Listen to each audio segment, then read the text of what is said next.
그 능력을 못 갖춰서 구술하다 보면 어느 제갓집에 이렇게 돌아가신 분들이 들어오셔서 그분들이 말씀하십니다. 많이 우시고 내가 너 도와주고 싶고 내가 너 뭐 사랑하고 이러고 저러고 대체적으로 미안하다는 말을 많이 하죠. 미안하다. 내가 너에게 더 해주질 못해서 미안하다. 이렇게 해주질 못해서 미안하다. 그리고 나중에 고백하십니다. 내가 아직 공부가 안 돼서 아직 능력을 못 갖춰서 너는 못 도와주고 내가 누구누구에게 빌어서 부탁해서 너를 도와주도록 해주마. 이러는 분들이 많습니다. 그런 분들은 아직 공무원 시험에 합격을 못하신 분들일 확률이 높죠. 자, 고로 종교에 관계없이 기독교를 믿으시는 분들, 뭐 천주교를 믿으시는 분들, 다른 무엇을 믿으시는 분들이라 하더라도 간혹 어쩌다가 저희 같은 사람을 찾을 때가 있어요. 그러면 쭈삣쭈삣 들어와 갖고 되게 뻘쭘해 하세요. 종교적 어떤 이 개념과 위배된다라는 거죠. 삶은 궁금해서 오기는 왔는데 이 신당을 쳐다보면 뭔가 불편해요. 그 절이라도 한번 할라치면 도저히 뭐 허리가 안 굽혀지고 무릎이 안 굽혀지죠. 이렇게 생각하세요. 어느 집에 갔는데 그 집에 한 100세쯤 연세가 드신 할아버지나 할머니가 계세요. 근데 그분은 나랑 종교가 달라. 뭐 100세가 넘은 분이라도 관계없어요. 나랑 종교가 달라. 그래도 예를 들어서 친구 집에 갔는데 그 집에 할머니가 110살쯤 되신 할머니가 그 안방에 앉아 계세요. 저 종교가 다르다고 그래서 인사 안 드릴 거 아니죠? 인사드리죠. 살아 계셨으면 인사를 분명히 드렸을 거예요. 가실 때도 인사하겠죠. 할머니 안녕히 계세요. 그리고 종교와 관계없이. 그와 같습니다. 아까 말씀드렸다시피 그 신당에 계시는 분은 실질적으로 어떠한 실제 그들이 이야기하는 신이 와서 앉아 계신 게 아니라 조상신 내지는 나와 가장 가까운 친인척 뭐 이런 분들이 공무원 시험을 보셔서 도를 닦아서 어떤 등급을 받아서 힘을 쓰시는 어떤 그런 이 능력을 가지셔서 그 자리에 앉아 계시는 거예요. 인사드리는 거 어렵지 않죠. 자, 그러면 실제로 구술하거나 아니면 그 점사를 보거나 뭔가를 할 때 그 신명님, 그 조상 신명님과의 어떤 능력보다 더 큰 힘이 필요로 할 때는 그때 바로 그분들이 그러니까 그 무슨 신을 받았네, 그 신내림할 때 알거든요. 뭐 무슨 장군을 받았네, 어떤 뭘 받았네, 신장을 받았네, 뭐 이런 그분들과의 어떤 소통을 연결하시는 분이 바로 그 몸주신이신 거예요. 필요하다 싶으면 그 힘을 빌어서 쓰는 겁니다. 신차, 차력이라고 하죠. 그 순간에 그 힘을 빌어서 병도 고치고 뭐 악령도 퇴치하고 어떤 잘못된 부분, 영적 기운이 잘못된 부분을 고치고 수술하고 뭐 부시고 다시 짓고 이런 작용들을 그때 하시는 겁니다. 그러고 나서 이 일이 다 끝나면 신차, 빌렸던 것은 돌려드리죠. 그 힘은 다시 돌아가는 거예요. 그러면 계속 남아 계시는 분은 저희 조상신 내지는 몸주신이 그 자리에 계속 계시면서 두루두루 계속 살펴주시고 도와주시고 하시는 거죠. 이 영신제자들이 모시는 신의 정체 대략 이해가 되셨나요? 자, 그러면 영혼과 귀신에도 등급이 있다 이야기를 할 차례죠. 있습니다. 우리들이 영혼에 대한 이야기를 하려면 한 가지 짚고 넘어가야 될 게 있어요. 그럼 과연 영이 뭐냐? 영의 정체가 뭐냐? 아까 모시는 신의 정체는 이야기를 했는데 이제 영의 정체가 뭐냐? 귀신의 정체가 뭐냐? 좀 장황한 이야기지만 필요한 부분 몇 가지만 좀 찝어서 여러분께 알려드릴게요. 영의 정체는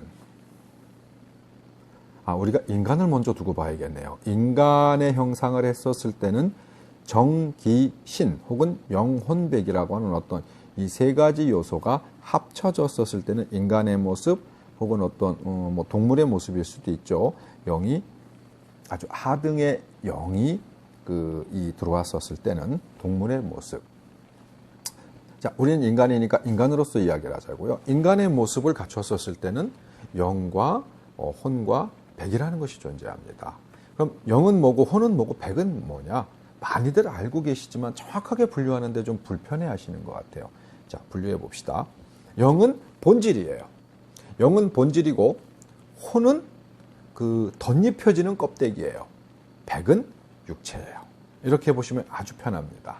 뭐 도교나 불교나 뭐 기타 등 다른 종교에서 다른 이름으로 불리우는 이름들이 있지만 다 같은 거예요. 세 가지로 분류하죠. 정기, 신이라고도 많이 합니다. 자, 그럼 우리가 죽어요. 돌아간다라고 하죠. 돌아가셨어요. 뭐 귀천하셨어요. 소천하셨어요. 온대로 갔어요라는 표현을 합니다. 이거 한국인들만 갖고 있는 표현이에요.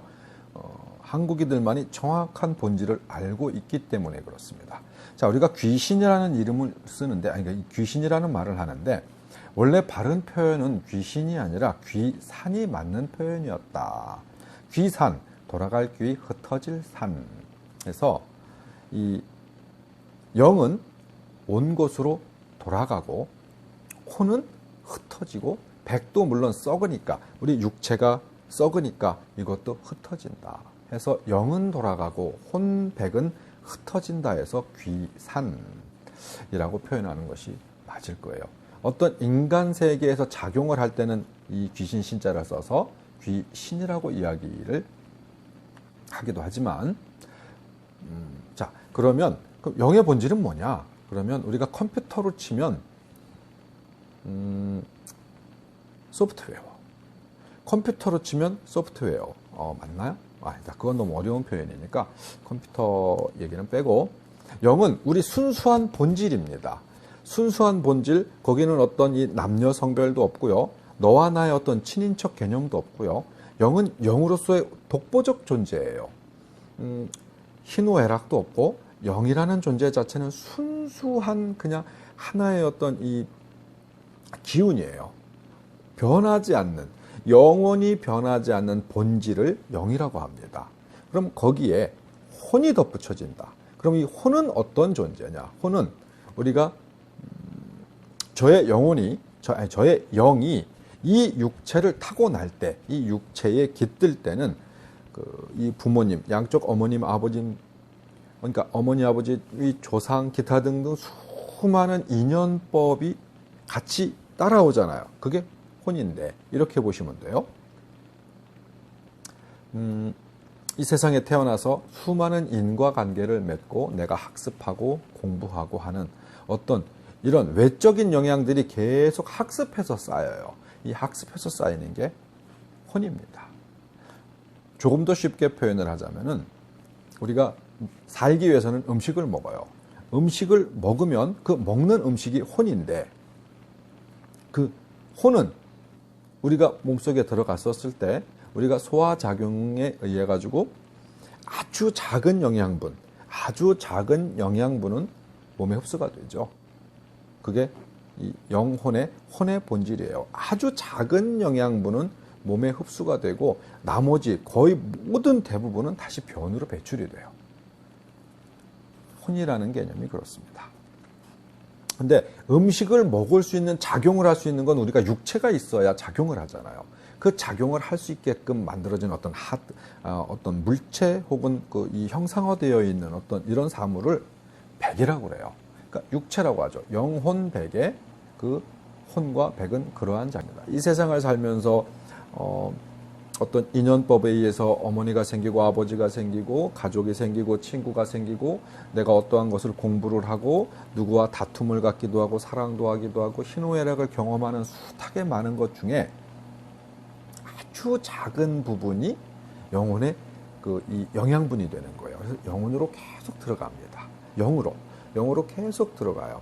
그게 혼은 껍질이라는 말들을 많이 하잖아요. 혼은 옷에 또 많이 비교합니다. 벗어버리면 그만이라고 이야기하죠. 이 본질인 영은 그 아주 미세한 영양분을 먹고 살아요. 그래서 점점점 조금씩 업그레이드, 변화하고 커지는 거예요.